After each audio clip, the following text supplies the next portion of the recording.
ಬಳ್ಳಾರಿ ನಗರದ ಬ್ರೂಸ್ಪೇಟ್ ಪೊಲೀಸ್ ಠಾಣಾ ವ್ಯಾಪ್ತಿಯಲ್ಲಿ ಗುರುಕುಲ ಕಾನ್ಸೆಪ್ಟ್ ಸ್ಕೂಲ್ ಅಂತ ಒಂದು CBSE ಸ್ಕೂಲ್ ಇರ್ತದೆ. ಇದು ರೆಸಿಡೆನ್ಷಿಯಲ್ ಸ್ಕೂಲ್ ಸಹ ಇದೆ. ಒಂದು ಚಿಕ್ಕ ಹಾಸ್ಟೆಲ್ ಥರ ವ್ಯವಸ್ಥೆ ಮಾಡಿ ಈ ದೂರದ ಊರುಗಳಿಂದ ಬಂದಿದ್ದ ವಿದ್ಯಾರ್ಥಿಗಳಿಗೆ ಅಲ್ಲಿ ಉಳ್ಕೊಳ್ಳೋಕ್ಕೆ ವ್ಯವಸ್ಥೆ ಮಾಡಿದ್ದಾರೆ.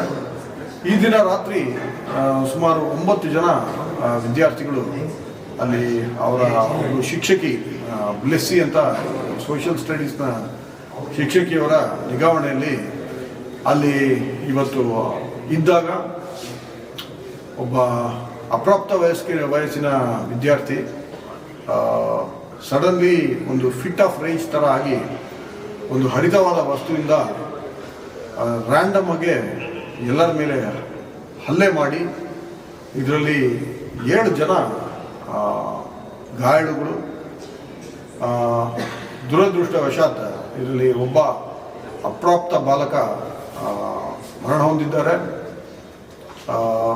ಇದ್ರ ಬಗ್ಗೆ ಈಗಾಗಲೇ ನಾವು ಏನು ನಮ್ಮ ಬಳ್ಳಾರಿಯ ಬಿಮ್ಸ್ನ ಟ್ರಾಮಾ ಕೇರ್ ಸೆಂಟರ್ ಇದೆ, ಅದನ್ನು ವಿಸಿಟ್ ಮಾಡಿ ಈ ಬ್ಲೆಸ್ಸಿ ಅನ್ನೋರನ್ನ ನಾವು ಅವರ ಹೇಳಿಕೆ ಪಡೆದು ಏನಾಗಿದೆ ಅಂತ ಒಂದು ಪ್ರಾಥಮಿಕ ತನಿಖೆ ನಾವು ಮಾಡಿದ್ದೇವೆ.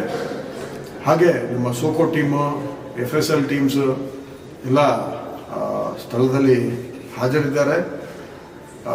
ಇದೊಂದು juvenile use in conflict with law ಅಂತ ನಾವು ಪರಿಗಣಿಸಬೇಕಾಗುತ್ತೆ ಕಾನೂನಿನಡಿಯಲ್ಲಿ. ಹಾಗಾಗಿ ಸ್ವಲ್ಪ ಸೆನ್ಸಿಟಿವ್ ಆಗಿ ನಾವು ತನಿಖೆಯನ್ನು ನಾವು ಜುವೆನೈಲ್ ಜಸ್ಟಿಸ್ ಆ್ಯಕ್ಟ್ ಪ್ರಕಾರ ನಾವು ಏನು ಸೇಫ್ ಗಾರ್ಡ್ಸ್ ಇದೆ ಅಕ್ಯೂಸ್ಡ್ಗೆ ಆ ಪ್ರಕಾರ ನಾವು ಮಾಡಬೇಕಾಗತ್ತೆ. ಹೆಚ್ಚಿನ ವಿವರಗಳನ್ನ ನಾವು ತಿಳಿಸ್ಲಿಕ್ಕೆ ಬರೋದಿಲ್ಲ. ಅದು ಬಿಟ್ಟರೆ ನಾನು ಏನು ಈ ಅನ್ಫಾರ್ಚುನೇಟ್ ಇನ್ಸಿಡೆಂಟ್ನಲ್ಲಿ ಪ್ರಾಣ ಕಳ್ಕೊಂಡ ಆ ಹುಡುಗನ ಪೇರೆಂಟ್ಸ್ವರೆಗೂ ಸಹ ನಾವು ಮಾತಾಡಿದ್ದೇವೆ. ಅವರಿಂದನೂ ಸಹ ನಾವು ವಿವರವಾದ ಹೇಳಿಕೆಗಳನ್ನ ಪಡಿತೇವೆ. ಮುಂದಿನ ತನಿಖೆ ಮುಂದುವರಿಸ್ತೇವೆ. ಶಾಲೆಗೆ ಸಹ ನಾನು ಭೇಟಿ ನೀಡಿದ್ದೇನೆ. ಸಮಗ್ರವಾದ ತನಿಖೆ ನಾವು ಮಾಡಿಸ್ತೀವಿ. ಸಮಗ್ರವಾದ ತನಿಖೆ ನಾವು ಮಾಡಿ ಸೂಕ್ತ ಏನು ನ್ಯಾಯಾಲಯಗಳಿದೆ ಇದಕ್ಕೆ ನ್ಯಾಯಾಲಯಗಳಿಗೆ ನಾವು ವರದಿ ಸಲ್ಲಿಸ್ತೀವಿ. ನನಗೆ ಇಂಜುರಿ ಆಗಿಲ್ಲ, 8 ಜನರಿಗೆ ಆಗಿರುವಂಥದ್ದು.